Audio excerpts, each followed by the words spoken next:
టాలీవుడ్లో star producer అనగానే ఖచ్చితంగా వినిపించే పేరు దిల్ రాజు.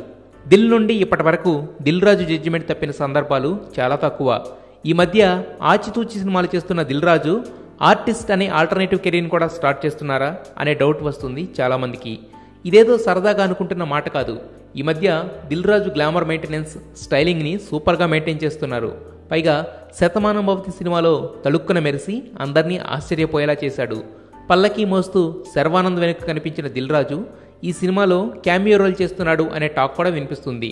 మొన్న మధ్య ఓ ప్రొడ్యూసర్ దిల్ రాజు ఓకే అంటే హీరోగా పెట్టి సినిమా తీస్తా అంటే అంతా నవ్వుకున్నారు. కానీ ఈ సుదీర్ఘ అనుభవంతో రాజుగారికి యాక్టింగ్పై ఇంట్రెస్ట్ పెరిగిందని ఇండస్ట్రీలో చాలామంది చెప్పుకుంటున్నారు. ఇంతకీ ఈ మధ్య తాతగా ప్రమోషన్ అందుకున్న ప్రొడ్యూసర్ గారి మైండ్లో ఏముందో మనకు తెలియదు కదా.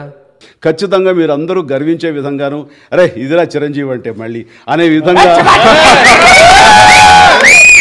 150వ సినిమా ఉంటుందని, అందులో మళ్ళీ ఒళ్ళు ఏమాత్రం దాచుకోకుండా అదే కష్టంతో అదే కష్టాన్ని నమ్ముకుని నాకు తెలిసినంతలో ద బెస్ట్ పెర్ఫార్మెన్స్ అన్ని రకాల ఇంగ్రీడియంట్స్ తోటి అన్ని చక్కగా ఈక్వల్గా క్యాటర్ చేసి అందరిని అలరించే దిశగా ఈ సినిమా రూపుదిద్దుకుంటుంది.